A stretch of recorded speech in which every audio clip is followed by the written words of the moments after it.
Robert Plank Show, episode 161, Affiliate Marketing, Domain Investing, and E-Commerce. Think, act, and adapt as an entrepreneur with Michael Jackness.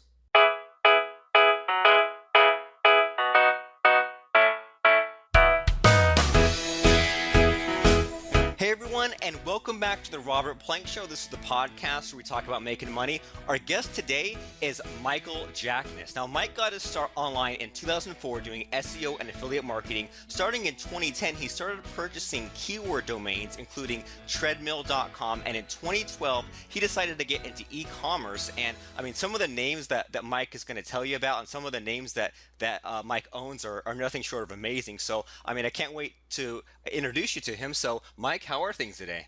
I'm doing great. Thanks for having me on the show. Fantastic. So, I mean, it looks you do a lot of stuff. I mean, you own domains like, I mean, graphicdesign.com, onlinedegree.com, gunsafe.com. If you've done a lot of stuff as far as SEO and e-commerce. So, as far as all those things go, when you look at like, what you do and what maybe some of your lesser competitors do, what makes you stand out from all those other people who are doing similar things as you? Yeah, I think the biggest things for me is just being very tenacious and not willing to give up on something. And also, when I see an opportunity, I'm kind of a go all in kind of guy. So, in entrepreneur life, not everything's always going right. And you're kind of trying this and you're trying that. And a lot of people hem and haw and don't quite ever, jump into it, and or they don't ever really take advantage of something when it's going right. So there's been three major things I can kind of look back at in my entrepreneur life, business opportunities that once I identified them and they were doing well, I was just bet the house on it. So, what were those three things? It would be back in the day when I was doing computer consulting would be the first thing I did, and then when I got into SEO and affiliate marketing, it was the online poker affiliate marketing space specifically. So I mean, we grew astronomical and built a really big company on the backs of that. There's actually probably a fourth thing. The domain investing thing I think would be the next thing. I identified an opportunity and thought long term that even though different TLDs are coming out, I think that the premier.com domains are going to continue to become worth more and more money.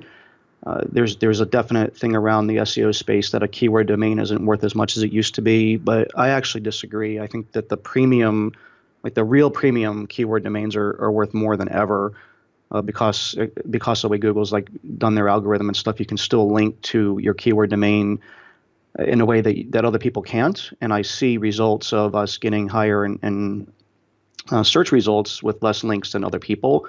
And then the thing lately has been e-commerce. I mean, we have a niche right now that is working very well for us. It's incredibly capital intensive, which has been the first time I've run in a business like that. It's all been affiliate marketing up to this point, or cash just kind of comes in without a lot of expenses. So we're learning the ropes of that business. But I do think that there's an opportunity in e-commerce right now, if done right, to really excel, and we've been doing that. Nice. So it sounds like you've been actually living the entrepreneurial lifestyle that a lot of people talk about, but very few people do, and that you're kind of like you're like you said, you're going all in. You're writing whatever 2 or 3 year wave is currently at any given time, passing through the internet. Like you said, whether it's SEO, whether it's domain investing or flipping or e-commerce and things like that. And what I'm hearing from you is that as you've been going through this journey, starting from the consulting and SEO stuff to now the e-commerce, is that you've been enjoying the problems that are in front of you, right? Like you said that before you were used to affiliate marketing where there was a lot of cash coming in and very little expenses, and now there's a different sort of nut to crack. So could you walk us through maybe like the history or whatever? Like, I mean, can you take us back to the beginning? And I mean, what even got you started in this entrepreneurship in this whole internet game?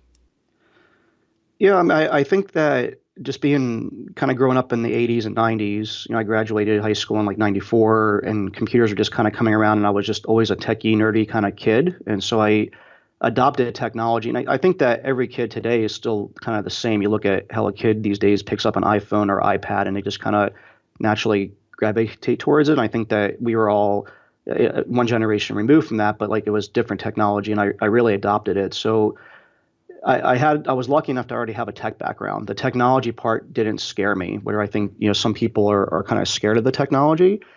And so I was on the internet in the early days when it was kind of first coming up, and also just happened to be lucky that I also was into playing online poker and put the two things together. That part of it was kind of a little bit lucky, but yeah, I mean, I think that the thing that really helped in the beginning was being technical. Knowing the platforms, knowing not being knowing enough about the technology to be able to get someone to help me and not take advantage of me if I needed help. Those things certainly made a huge difference. Awesome. So what I'm hearing from you is skill plus passion. That the skill was the technology stuff, and then the passion was online poker. So you're good at technology stuff. You liked online poker. So then, what did you do from that point? Yeah, I mean, I was playing online poker, a lot of online poker at the time, and one night, I mean, poker tournaments are kind of boring. You do a lot of folding and just waiting around. And I was clicking around on Party Poker's website. I mean, this is back in 2003, and they had a thing called affiliates. There was like a little link on the bottom of the page, and I was like, "What does that even mean?" Just kind of, I was clicking through, reading everything. I was really bored, and it said on the site that if you send us 0 to 1 to 9 players a month, we'll pay you $65 per sign up, and if you send us 10 or more, we'll pay you $75 a player. And when I saw that, like it blew my mind. I'm like, that's just an insane amount of money for just sending Party Poker some players. But I was like, I only have so many friends, so I can only. I'm always thinking in scale. And as I was playing that poker tournament, I'm like, you know what? Like, I think I can come up with an idea where I split this commission that they're going to pay me and give some sort of a free gift or item to someone if they sign up for me, and see if I can get that to kind of get some traction. And that's exactly what happened. I mean, or I should say I at that time, because it was just me, I came up with this idea to give away Doyle Brunson Super Systems. If you're in the poker, that was like the poker Bible at the time. And so I gave away that book if you sign up for Party Poker through me, and it caught on like wildfire. And then it just kind of got crazy from there. Well, cool. So as far as you being an affiliate and you giving a bonus in exchange for someone for signing up through your link, was that something that you stumbled upon on your own, or was that something that you learned somewhere? Like, how did you decide to do that to give an affiliate bonus? Yeah, I mean, it was definitely something I came up with on my own. It's been copied a lot since then. I think, you look at like Ebates or a lot of these other companies where purchase through our link and we'll give you some money back. As far as I know, that had not been done at all at the time, and I'm positive it hadn't been done in the online poker industry, and there certainly wasn't anything that I saw to kind of trigger that. So it was definitely innovative, and unfortunately, it gets copied pretty quickly. We had a lot of copycat websites pop up that really infuriated me at the time. But I've taken a different approach to business and life at this point, which is just kind of worry about what I'm doing. And if someone else can catch me, if I was the first one, then I probably got too lax and allowed them to do that. And if you just keep on pushing the gas pedal and looking forward instead of behind you, who's coming at you, you'll probably do better. At least for me. I mean, obviously, you still want to know who your competition is and things like that. So I'm not saying throw complete caution to the wind, but I definitely don't worry about people copying me and those types of things as much anymore.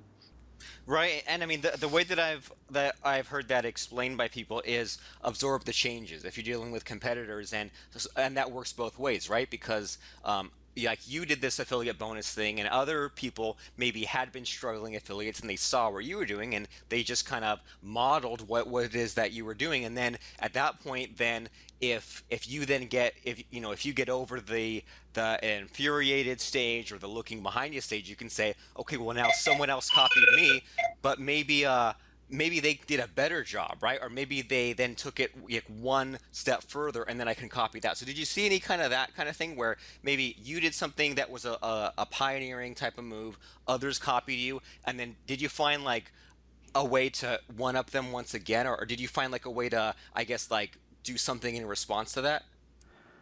Yeah, I mean, this is going to sound pretty like cocky or ego driven or something, but honestly, that was never an issue. It was always people copying us, and we never copied anybody. It seemed like we were always doing the innovating and coming up with something new, and then someone else was copying that. At least in the online poker industry, and to a certain extent, there's only so much you can do, right? So I mean, only so many ways you can innovate. And we had come up with three big things. It was the incentivized gift sign up thing.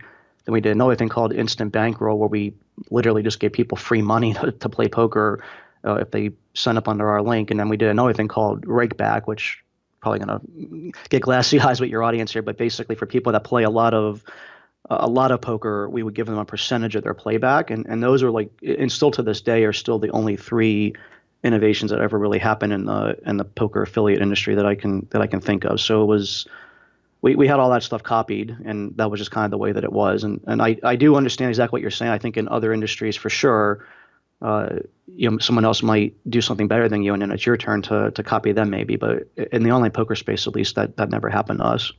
Okay, and even the way that you explain that, I mean, even if someone is listening and they don't quite understand online poker, I mean, those three things that you described, it's almost like if you look at whatever offer you're trying to get someone to sign up for under you, if you say, well, if I was the buyer, what else would I like in that package, right? Like, I mean, what else would I like? Well, I'd like a gift in exchange for signing up. What else would I like? Well, I'd like some money so that once I sign up to play poker, now I have some money to gamble with, and I don't have to take it out of my own pocket. So I mean, even though even if someone listening doesn't quite grasp online poker, even I kind of still understand what it is that you did there. Is that you just looked at it and you said, well, what's it called? Poker players?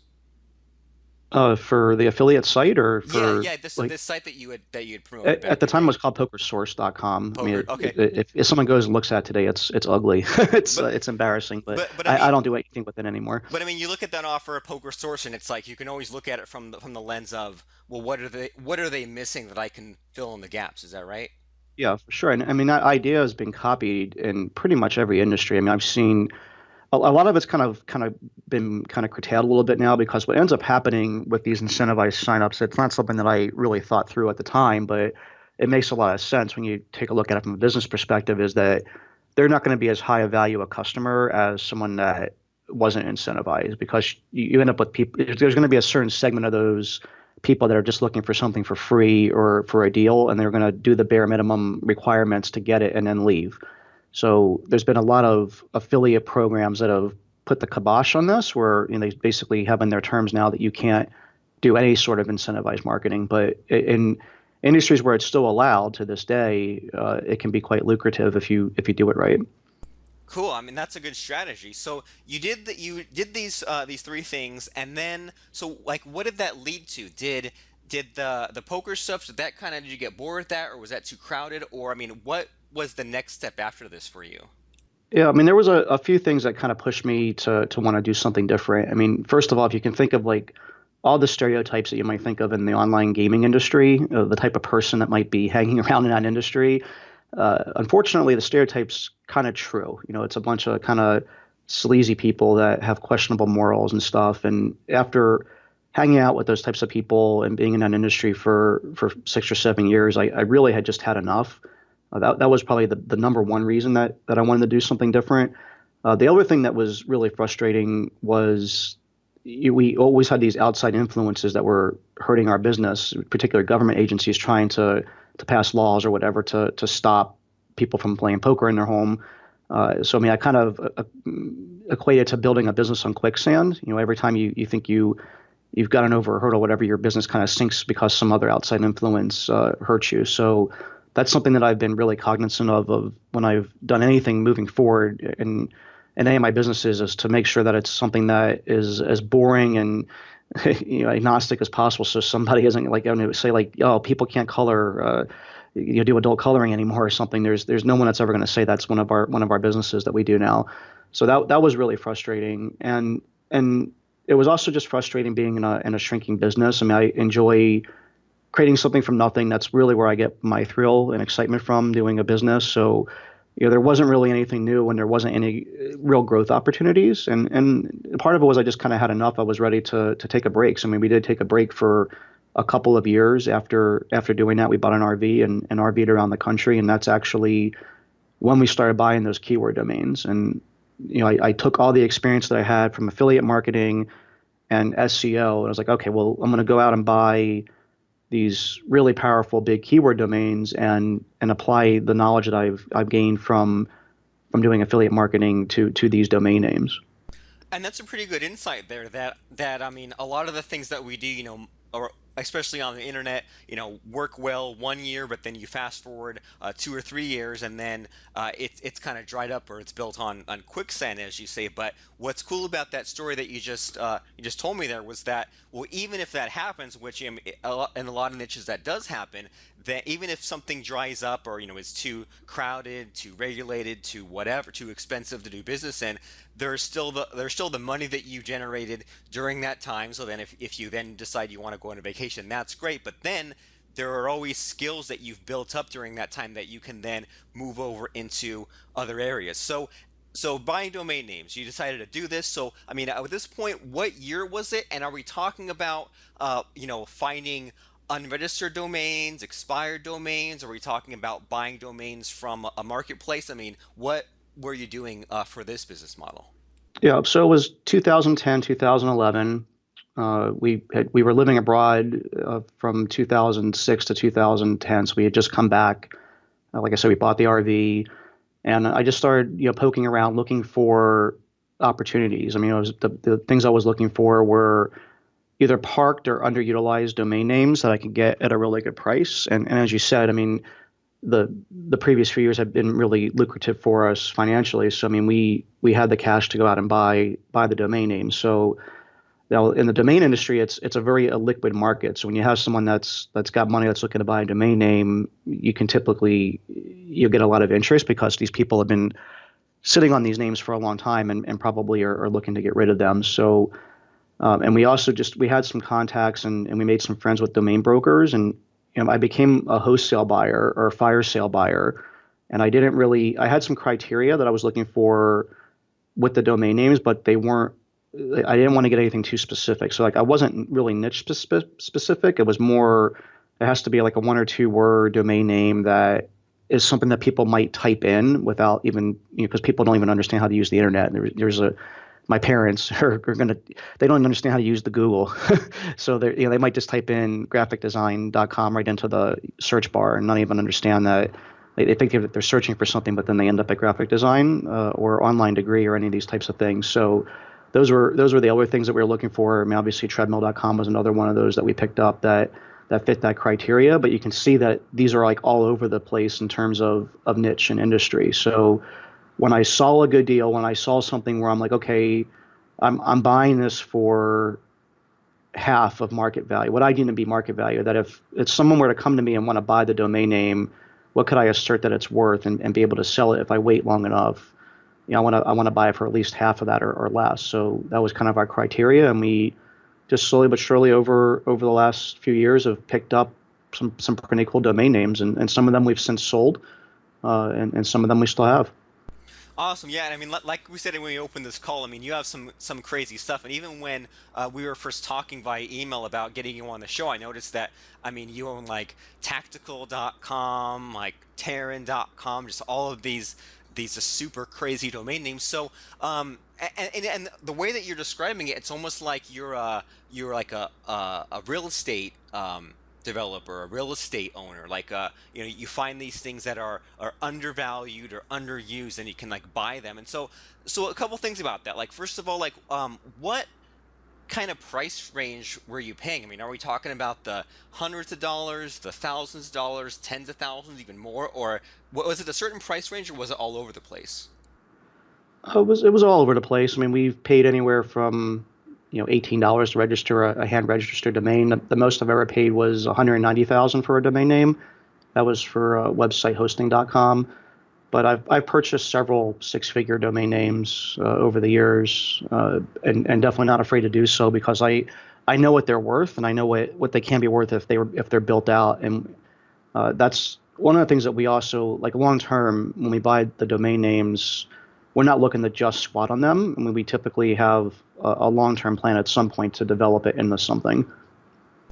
Okay, so and is there a way that you calculate the value of these domain names? Like when you say that you want to find something that's about you can get it for about half of what it's worth. I mean, do you have a formula? Is that a matter of looking at like keyword search volume, or like what's the process behind that? Yeah. So it's really difficult because unlike when you are selling a house or a car, I mean, when you sell a house, you have comps like all over your neighborhood, and it's like really easy to say, okay, well, this house is worth $640,000 based on sales on this block or within a half a mile radius. And same thing with a car. I mean, you have an Infiniti G37 from 2012 with X number of miles, you can pinpoint a value pretty darn close. But domain names don't trade very often. It's like the opposite of the stock market. If you think of like Apple, it's trading millions of times a day. Very easy to pinpoint a price on that. But a domain name might trade once every 5 years, or some were registered 10, 15 years ago and never sold. So it's difficult. So all the things that you mentioned are definitely a part of that equation. The search volume, the exact keyword search volume is definitely a big part of it. And then the other thing we look at is what is the PPC, the price per click on bidding on something like Google for that keyword. So, there's some things like we just sold Online Degree earlier this year, but Online Degree is a good example of something that's got a pretty high volume, but the cost per click, the PPC price for Online Degree is something stupid like $60. So, if you can rank on the first page for something like Online Degree with organic traffic, you're getting tens of thousands or hundreds of thousands of dollars a month in free traffic that you would otherwise have to pay for. That's a pretty big competitive advantage. So that's kind of the way that we look at it. And the other thing that we look at is a thing called DN Journal, I think it's called. It's got a list of all the domain transactions over the course of the year, and they have historical transactions, so you can look at what's been buying and selling and what the kind of going rate is for other domain names that might be similar, even though they're never going to be exactly the same. You can at least point to them and go, oh, well, XYZ.com like sold earlier this year for $50,000. Like, why the hell are you trying to sell me ABC.com for $5 million? Like, your price is absolutely out of control. And at least you have a basis for negotiating with the guy that's selling or the guy that's trying to buy from you. And that's cool. And I had no idea that that resource existed, or that you could get it then scientific. So yeah, it's like if you were going to sell onlinedegree.com and you said, well, someone sold online-degree.com a year ago for 100 grand. So then that kind of sets somewhat of a range for what to price yours at. Is that right? Yeah, for sure. And there was definitely it was kind of like if you think of the real estate boom up until 2008 or whatever, because I was buying a lot of real estate. I mean, every week a house could be worth like $5,000 or $10,000 more. It was crazy, and there was a lot of that type of precedence with domain names. There's definitely been a fall off in the value of certain domain names, but I still think that the premier domain names are worth just as much, if not more than ever. Oh yeah, I mean I agree with that. Yeah, and my thinking too is that I never remember anything other than a .com. If someone Yep. says go to treadmill.info, first of all I'm thinking, okay, well that doesn't seem like a really legitimate site, and then I'm going to forget the info and I'm going to go to whatever competitors at the .com. And so, I mean, kind of going along with this real estate analogy, so you mentioned that you don't just buy a name and you don't just squat on it. You guys like to build something up there. And so do you build them up with the intention of doing a quick flip, or with making your own money for the site, or what's your thought process behind that? Yeah, like our strategy's definitely changed over the years. I mean, it's now almost 2017. I started buying these domain names 7 years ago, so a lot has changed over the last 7 years. When I originally started buying them, my intention was to turn them into affiliate marketing sites. So the first domain I actually bought was WordPressThemes.com, and just turned it into an affiliate marketing site where I put up reviews for themes up there, and that was doing really well. So then I went out and bought, and the idea was to basically build some passive, what basically would be passive income or close to passive income through doing affiliate marketing. And the next one I bought was websitehosting.com, and I did the exact same thing, but that one actually turned out to be a quick flip because I had someone come offer me like a bunch of money that I couldn't refuse, like 7 months after we bought it. And I was like, all right, well, bird in the hands kind of attitude. So I took the money. What it's kind of evolved into these days, I mean, my outlook on affiliate marketing has changed pretty substantially, mostly because of the way that Google looks at affiliate marketing. And I think that there's certain types of affiliate marketing that are alive and well and will always be very strong. If you have your own media property or something like your own podcast and show like you do, people are coming to it and they're you have products and services that you can offer them, and obviously there's like a good opportunity there for affiliate marketing, and I think that that is alive and well. But what I think is pretty much uh, gone for forever is, treadmill.com is a perfect example. When we bought that, we thought, oh, we're just going to make this an affiliate marketing site. People will type in the word treadmill or best treadmill or treadmill review or whatever keywords we were going after, and they'll come to treadmill.com and click a link and go to Sports Authority or some other site and buy.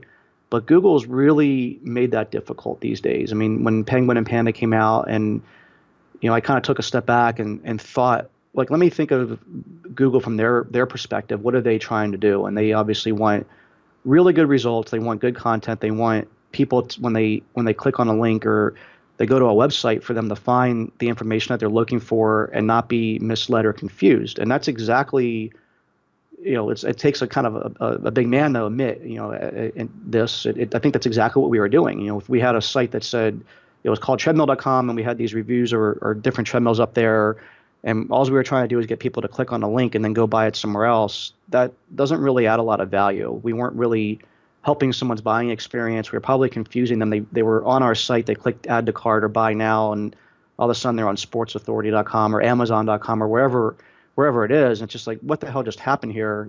Again, you got to realize a lot of people don't even understand how the internet works.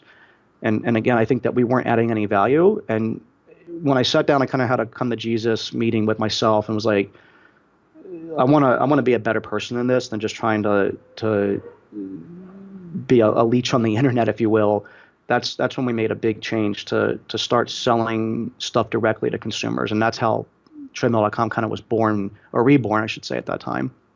Nice. So once again, the pattern is one thing leads to another, and that when this one lucrative business kind of got the Google slap, or whatever slap came across, and it started to kind of crumble away. Instead of either giving up, or instead of trying to get around it and doing something black hat, you took a second to sit back and think, and you said, okay, like, why is this thing happened, right? Google Yep. brought the hammer down, but why did Google do that? Well, Google did it because they want to have a better experience. So instead of trying, like, now that you know the reason why, right, why Google is doing what they're doing, then once again, now you know what chess move you can play to then still make money. Because it sounds like if you hadn't, then the value of treadmill.com, or the value of some of these sites that you had previously been creating would have dropped, and then it might have been like a money losing venture. But instead of letting that happen,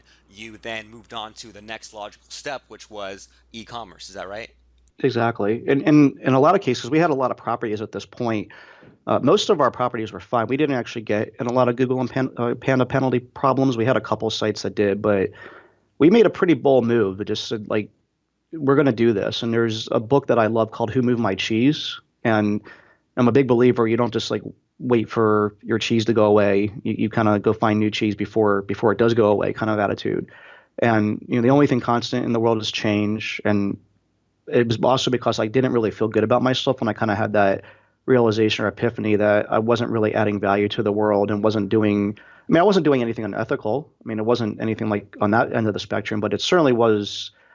I could be better, right? I could have a site where I'm legitimately selling treadmills to people, and I'm looking out for their best interest and trying to make a happy customer and adding value to a manufacturer by ranking high for the word treadmill and providing a good customer service experience and all these different things, versus I just have a site that people click on and then they go elsewhere to buy, and I do nothing else in that process to make anything better. So that was the biggest reason for the change, and it's worked out really well. It sounds like it. And so when you had to make the change, and in particular this treadmill.com site, what kind of challenges did you face when you said, okay, well, I want to start selling my own treadmills? I mean, where did you even start? What did you do from that point moving forward? Yeah. So I mean, we knew nothing about e-commerce, and this is very typical of me, where it's just like, just because I don't know anything about something isn't going to stop me from figuring out and doing it. So we started evaluating different platforms like Shopify and BigCommerce. At the time, we ended up selecting BigCommerce. I evaluated some programmers. We got a site built, and we just did it. We went out and contacted every manufacturer and started working with the ones that would work with us, and just kind of figured out a way to do it. And we've actually since sold that site, and because we figured out quite a few things about e-commerce, the biggest being we just don't want to ship big, heavy items. We don't want to be doing drop shipping. And we've now gone to the other end of the spectrum where we've created our own brands and we bring in our own products from China.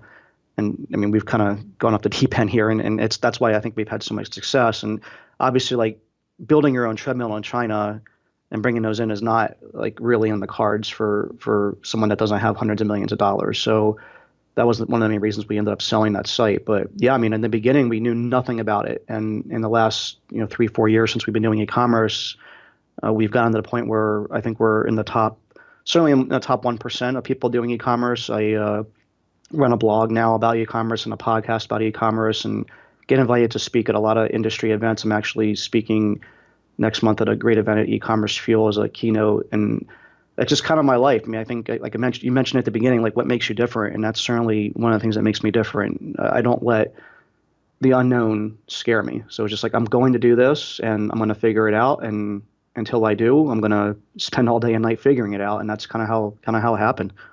Yeah, and I mean that's what I'm hearing from you as far as like your positive attitude and your thought process as far as saying, well, here's this goal, here's this thing I want to set up, and it's not something super crazy, it's not something super unattainable. It's just I want to promote this poker site. I want to find these domain names and buy them low and sell them high, or I want to take this domain name that I have and sell physical products on them and find suppliers, and then maybe even move to the next step of getting them customized. But from everything I'm hearing from you today, there is that you choose a goal that stretches you, but it's also reasonable. And then what I'm hearing from you over and over as well is that then you break down maybe just a handful of problems that must be solved in order to get to that place in a logical order, and there might be some bumps in the road. There might be even a certain factor of uncertainty in how those things will be solved. And I heard from you things like, well, you needed to find a manufacturer from China for treadmills. So then you contacted a bunch of them, knowing that only a small percentage would reply, and then maybe you narrow it down to the one. But and if someone was looking at all of this with a non-entrepreneurial mindset, with a non-Mike Jackness mindset, then they might be just get completely overwhelmed. But because you found something that was working good enough, you got to that point, and then if that was if you got bored with that, or if it became too difficult, then you just said, well, how can I more or less pivot to the next thing, and then build that up, and the next thing, and the next thing. I mean, that's just what I'm hearing from your story, from going the whole, whatever that is, that the whole like 12-year journey there from I mean, and it all just started from you clicking on a random link, right? And so it all Yep. started from you having this action taker, problem solver, kind of curiosity mindset, and then this absolute focus. So I mean, having said all that, I mean, what are your thoughts on people having the mindset of like being focused and being obsessed, and having that singular drive, and not having the entrepreneurial ADD, but also not going down with the ship, and not trying to make something work that's not going to work. So I mean, what are your thoughts on that? Like, I mean, how does someone know if they should keep doing a certain thing, or if they should change direction, or if they should give up? I mean, how do they know that sort of thing? Yeah, that's a tough question because obviously there's a whole bunch of it depends in that. For me, the way that I kind of do things is I start out a little bit slower. I mean, even though I'm always willing to jump in 2 feet crazy without a parachute, I don't do that without some education and knowledge and data, right? So I mean, like with e-commerce, we kind of slowly started with one site, and now we have five that we run. And we've since sold treadmill.com, so we have five others that we have after treadmill. So there's a lot of that, but you're kind of talking of when things kind of run out of gas, like when's the time to switch gears. And it can be really tough because as an entrepreneur and you're spending your time with these things day in and day out, it kind of becomes like a kid, and it's hard to just be like, I'm gonna like let go of my kid and just and forget about this business. So I don't know. Like, I mean, luckily I haven't really had to face that issue. There hasn't been a situation where we were doing something for an extended period of time that was losing money and we just didn't want to give up on it, and it ended up being a huge financial burden. Typically, we've realized that this is just whatever it is isn't working, and we're just going to stop doing it and not been married to it. And I think I have a pretty good feel for that. I mean, some people just get completely married to an idea and won't let it go, no matter how unsuccessful it is. And for me, there's been a whole bunch of things that I haven't talked about on this podcast because we only have so much time. But there's probably a whole litany of things that I tried that just didn't work. I might have lost $1,000 here, $500 there, $10,000 there, whatever it might be, just trying this, that, and the other. And I think there's nothing wrong with that, but like I didn't continue to pursue it if it wasn't working, right? So it just you move on to the next thing. You try to find the thing that does work that you can look at and go, that's a multi-million dollar business if it pans out the way that I think it can versus trying to get involved in some like hobby thing that might make you hundreds of dollars someday and but has the potential of losing you tens of thousands or hundreds of thousands of dollars if that kind of makes sense.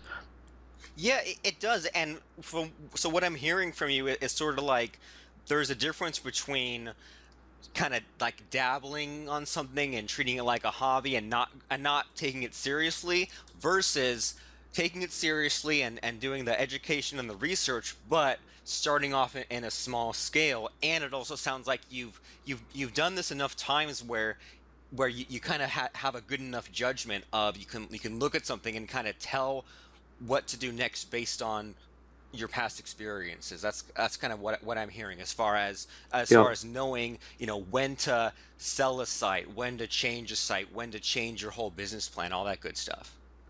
Yep. And those types of things I think are kind of like once a decade or certainly no more than like once every 5 years where you're making a major pivot like that. I mean, it was tough, but as I was saying, I mean, when I realized it, when I realized like the things I mentioned earlier, especially the whole like I can do better for the world kind of thing, and I'm obviously not curing any diseases or anything by doing e-commerce, but I feel like I'm legitimately adding some more value, making people happier, and providing more value for my partners than just being an affiliate. And also I agree with Google's thought process. So like when you have that epiphany, rather than just being like, oh, I'm gonna go along and do this for another 2, 3, 4 years and drive it until I can drive it into the ground and get as much out of it, or you can make a major change and a pivot, even if things are going okay right now. Like I said, love the book Who Moved My Cheese, where you got Hem and Haw, the mouse Hem and Haw that kind of are constantly coming into the room and there's cheese there every day, and they just get complacent and comfortable with that until one day they show up and there is no cheese anymore. I don't really want to be in that position. So we've never allowed ourselves to get to that point with any business that we've run. Well, yeah, and I mean, bringing it full circle and tying it back to the poker stuff we talked about stock market, real estate. In all these cases, you kind of quit while you're ahead, right? Like you could run it into the ground, you could hang on to it for 2 or 5 years and squeeze the last drop of blood out of the turnip. But why go down with the ship when you look a few years in the future and you say, well, if the trend is in this way, then you can kind of make those better decisions. And so, I mean, as far as if people like your message, they like all this cool stuff what you're doing, and I mean, man. To be honest, like you're one of the coolest and most interesting podcast guests I've had in a while. So where can people go to find out about? I mean, you mentioned like your blog and your podcast. Where can people find out all the cool stuff about you? Yeah, so I run a blog at a site called ecomcrew.com, ecomcrew.com. It's just a blog about we blog about all kinds. I have a partner Grant that helps me with that site as well. He's also in the e-commerce. Grant's been a partner of mine since the early poker days, so we're kind of like brothers. We do a lot of stuff together. He's an awesome guy. We also do a podcast called the Ecom Crew Podcast, where every week we're talking about e-commerce. And on that blog, there's basically the entire journey that I just kind of talked about, but in written form. We talk about the sites that we bought and how to start them from the ground up. And there's been a couple sites we bought that were like resale sites that we bought on a platform like Sea or something or Flippa, and then we turned them around so that we have some stories about that. And we're just pretty open. I mean, I think I've gotten to the point in my life, like I mentioned before, I don't worry about people copying me or what other people are doing, and I do feel like there's a point of giving back. It feels good, and I what I've really discovered is by doing that and helping a lot of people out with e-commerce that it's actually helped me out even more because it pushes me and drives me more to constantly keep the bar high and grow our sales. And it also has introduced me to people like you. I mean, and being able to be on this show and things like that and be speakers at these events. And so I think it all comes full circle. So yeah, that's basically where to find me and my current story these days in the e-commerce world. Awesome. And yeah, and I mean, like you said, Mike, like we talked about a lot of things in this podcast, and for people to kind of unpack the details, or if one little part of it kind of got their attention and they want to drill down deep, then ecomcrew.com is the place for someone to go and just listen to like just about Shopify or just about Amazon or all these different types of things. So, I mean, thanks so much for being so open and honest and generous with the difficulties you've had and the breakthroughs you've had and the abundance mindset. So I really appreciate it, Mike. Of course. Yeah, it's been awesome being on the show. Thank you so much. No problem. So ecomcrew.com. Everybody go there right now, and thanks for listening.